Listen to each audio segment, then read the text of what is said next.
So, greetings everybody, it's Philip. I wanted to give you a little bit of perspective of my takeaways from week 4, discussion 1, and share a few reflections, some really great threads there. I appreciate the level of detail people have been going into and the sense of balance that's been happening there. So, thanks so much for that. First I'll just start out with Bo, and then Chad chimed in, as did others here, but there was a comment that Bo made that vertical integration is inequitable. And you know, it's a fascinating thing to try to parse this out, because vertical integration in some cases it does serve small mid-scale farmers well. And I'll give you a couple of quick examples. We have one orchard here in our region that is completely vertically integrated, and it has been the means of survival for what they're doing. So they do everything from growing, harvesting the apples, producing different products, to the storage and the distribution, even providing storage for other operators. And so it's been the effective way for them to move forward. Two of our alums just down the road, you can't see them from here, but Tim and Brooke Hughes Muse have Laughing Child Sweet Potato Farm, and they're doing only sweet potatoes. And at this point, after buying a truck, they are totally vertically integrated. So it really kind of begs that question of, is it vertical integration, or is it ownership, or is there something else that goes on that creates these inequitable issues? And there was the question also from Bo of whether there are large-scale meat cooperatives, whether those exist. They do. They're different models. You'll see some out west. There's some very interesting Native American groups that have done that, in fact. There's also one here in our area, about which there was a full-length feature film made by Sarah Teal, a friend of mine, who started it, and it's called Adirondack Grazers. It's a very interesting operation. And you know, the co-ops I'll talk about in a little bit further down here, but cooperatives in and of themselves aren't, so that, you know, they're not the silver bullets, but they certainly provide some great perspective and possibilities. So I also wanted to mention there was some question about hoop houses for poultry. We do have someone here in the area, Scout Proft of Someday Farm, who utilizes hoop houses, I believe, exclusively for her poultry, except for the pheasants, the wild pheasants that they raise. So there's some interesting models out there. And a great question about whether change from within is possible. You know, I want to make the argument that it is, and that it's critical that we have those players. In fact, I'll give you an example. Eric Ritchie, who graduated from the MSFS program in Cohort 1, works for McCain Produce, which is in Canada.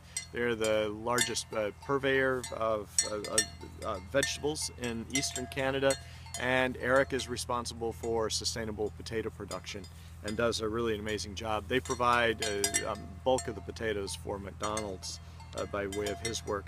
We've had another alum who's working for Quaker Oats and PepsiCo on the inside, another one who's still working with Syngenta on the inside. So I think these things are very important to have people like this who are working from within, and obviously that doesn't mean that it's going to be easy or simple, but you can be the change agent, or one of those change agents, and without that, you know, I'm not sure how far we'll get. So Christina noted several things. The thread was really interesting, and then Catherine brought out actually this question of heme, and which was a really interesting alternative for me to look into a little bit. So there again, we get to this balance of livestock and what we do in terms of plant-based foods. So thanks for bringing that one out. You woke me up there to something I wasn't aware of. Elizabeth brought forward in her thread that a lot of people chimed in, some really fascinating questions. I wanted to mention there was this notion of fresh eggs and egg preservation. If you get a chance, you're interested, check out Clear Glass, which is a substance that you can still buy from some pharmacies. It was actually used to store eggs at this time of year by farmers. So as they were getting the last eggs of the winter, they would utilize clear glass and water and store their eggs in jars. And it's a method that's pretty much disappeared. I've looked into it a little bit. It's kind of an interesting one. So we talk about here the potential of backyard poultry as default livestock. And, Sharon put in the comment of the backyard chicken is the new family dog, and that we were up to 1% in terms of folks who had those in their yards. And so that's a really fascinating piece for us to think about. We think about default livestock happening even in the suburbs. and in these areas, and the potential there. And that also gets picked up in various other threads that folks have. And you know, it also brings out this issue of the fact that if we do in fact have people who are raising backyards, chickens and goats, perhaps pot-bellied pigs, other things, raising them in their yards, it gives us that potential to bring back some of the ag literacy that we have lost, and some that we probably will continue to lose by way of a highly suburbanized and urbanized culture. So you know, there's that aspect that plays off of it as well.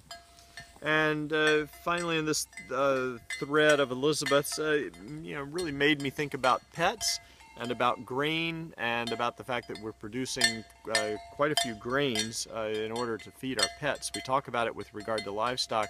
We don't talk about it with regard to pets, and sometimes we don't actually, when we get numbers of grain production for animals, we don't always carve out or at least make that distinction between pets and livestock. And I think that's really important because, as you all started to point out, maybe it makes more sense if we've got animals, that are with our house, in our homesteads, on our homesteads, if they're there with us and they're actually consuming grain of some sort, maybe it makes sense for those to be animals that have multiple uses, like chickens, like pigs, like goats, so that, certainly there's a great advantage to having ruminants available as opposed to monogastrics. That is, maybe you do want the goats instead of the dogs because you actually have something that has a function there. Anyway, those are kind of interesting thoughts, but certainly even having the household pig, household chicken, feeding some grain, there's still multiple uses that can be made. And why in the world are we spraying synthetic fertilizer on lawns or putting it down when in fact we could be utilizing animals in order to do some of that recycling? So all really interesting questions. I appreciate it. I'm going to continue, but I'm going to stop so I don't have a video that's too outrageously long. I'll do this in a couple of parts. Thank you.